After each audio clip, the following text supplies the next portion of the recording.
Ideme robiť vianočné medovničky a na prípravu vianočných medovničkov potrebujeme v prvom rade kvalitné medové cesto. Na prípravu medového cesta použijeme hladkú múku špeciál, práškový cukor, vajíčka, med, palmarín, škoricu mletu, perníkové korene zmes, sódu bikarbonu ako kypridlo a citrónovú šťavu na prípravu bielkovej glazúry spolu s cukrom. Do misky si dáme hladkú múku špeciál, pridáme preosiatý práškový cukor. Preosievanie je veľmi dôležité na prekyprenie. Použijeme potom palmarín, ktorý si nakrájame na malé kúsky. Je veľmi dobré, aby bol zmeknutý na izbovú teplotu, aby nebol príliš tuhý, aby sa nám krásne rozpracoval. A tým, že má výborné vlastnosti, tak veľmi dobre pôsobí v medovom ceste. Potom použijeme kypridlá a koreniny, mletú škoricu. Môžeme si urobiť aj svoje vlastné koreniny tým, že celé korenie zomelieme, rozdrvíme, preosejeme. Zmes perníkového korenia, ktorá sa dá kúpiť už hotová, v podstate obsahuje všetky základné korenie do perníkového cesta. Muškatový oriešok, anís, škoricu, badián, ale môžeme si urobiť svoje vlastné. Potom dáme vajíčko.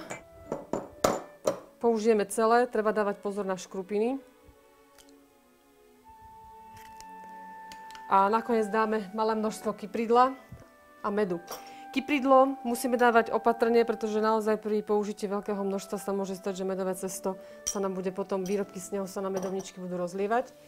A med ako základnú surovinu, ktorú môžeme použiť aj zohriatý, ktorý bude trošku viac tekutý, ale nie je to problém, pretože medové cesto nechávame odležať 24 hodín. Pridávame 60 g medu. Je dôležité, aby nebol skryštalizovaný. Nikdy nepoužívame skryštalizovaný med, pokiaľ by sme taký med mali, treba najskôr nahriať med vo vodnom kúpeli a až potom ho používať.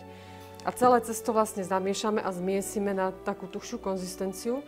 Cesto zabalíme potom do mikrotonového vrecka alebo proste v nádobe prikryjeme a necháme ho 24 hodín odležať.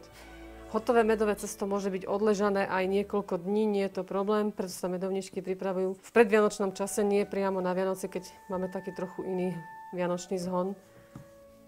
Pokojne môžeme potom miesiť cesto rukou, alebo ho môžeme zmiesiť aj priamo v stroji. Zmiesime vlastne cesto také tuhšej konzistencie. Pokiaľ by sme použili med, ktorý je nahriatý, naozaj môže byť nahriatý na tých 60 stupňov, ale nie viac, tak vtedy nám zostane cesto trošku rečie, ale nie je to problém, pretože po odležaní ono vlastne tak sadne, tie ingrediencie sa všetky spolu veľmi dobre spoja a vznikne nám také krásne voňavé medové cesto. Takto pripravené medové cesto zabalíme do mikrotonovej fólie alebo posypeme múkou a prikryjeme vlhkou utierkou a necháme v chladničke odležať minimálne 24 hodín.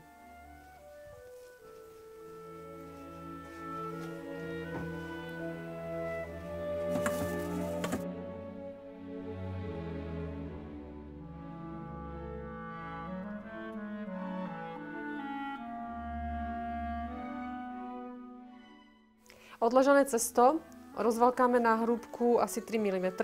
Pri valkaní dávame pozor, aby sa nám neprilopilo o dosku. Tu je práve veľmi dobrá výhoda použitia palmarínu na prípravu medového cesta, pretože sa veľmi pekne rozloží v pripravovanom ceste a cesto sa ľahko valká, nepraská, je také pružné, jemné a výrobky z neho budú veľmi dobre mäkké. Vykrájame rôzne tvary, ukladáme ich potom na plech, ktorý je buď vystlaný papierom na pečenie, alebo silikónovou podložkou. Prípadne, ak nemáme ani jedno, ani druhé, tak môžeme použiť vymastený plech s tuženým tukom cera. Samotné medovničky ukladáme potom na plech ďalej od seba, aby sa nám nezlepili pri pečení, pretože je tam kypridlo a pri pečení sa rozlievajú.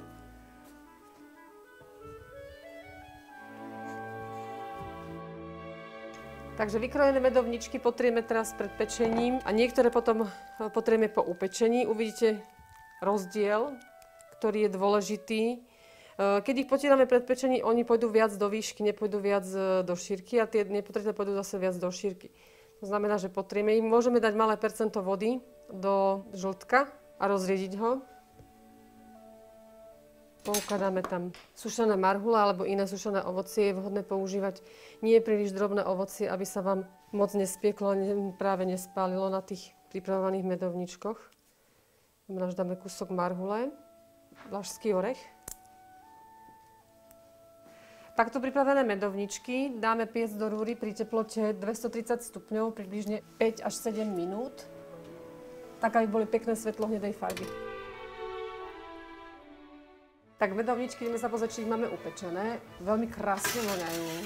Ja osobne tam milujem túto vôňu, pretože to sú typické Vianoce. Majú krásnu svetlo-hnedú farbu. Tieto, ktoré sme potreli pred pečením rozšľahaným žltkom, tie sú trošku tmavšie, práve majú ten lesk. A pokiaľ chceme, aby sme ich mali krásne leskle pred zdobením glazúrou, bielkovou polevou, tak ešte zahorúca potrieme rozšľahaným žltkom, tenučkou vrstvou a necháme vysušiť. Nemusíme potierať, pokiaľ ich nepotrieme, tá bielková glazúra nám dlhšie vydrží na tých medovničkoch a nebude opadávať.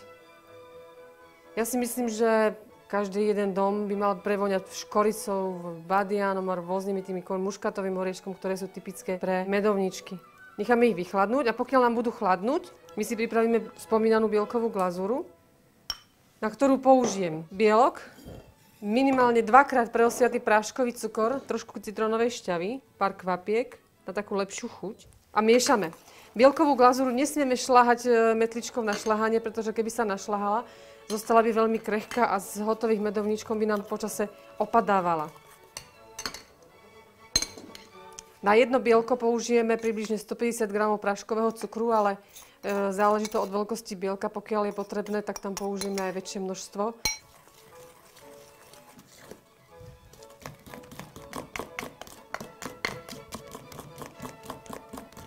Bielková glazúra vyzerá, že je vymiešaná dobrá. Ak by naozaj chýbalo trochu cukru, že nám nehustne, treba pridať tak, aby keď naznačíme varechov, aby nám tvorilo také písanie a nezlievala sa hneď.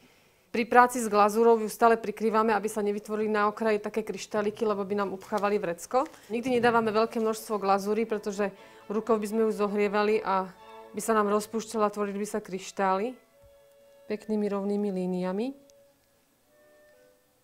Na prizdobenie potom môžeme použiť aj rôzne druhy takých pripravených cukrových ozdôb, tak aby sme naozaj tie medovničky mali také čo najkrajšie na ten sviatočný stôl.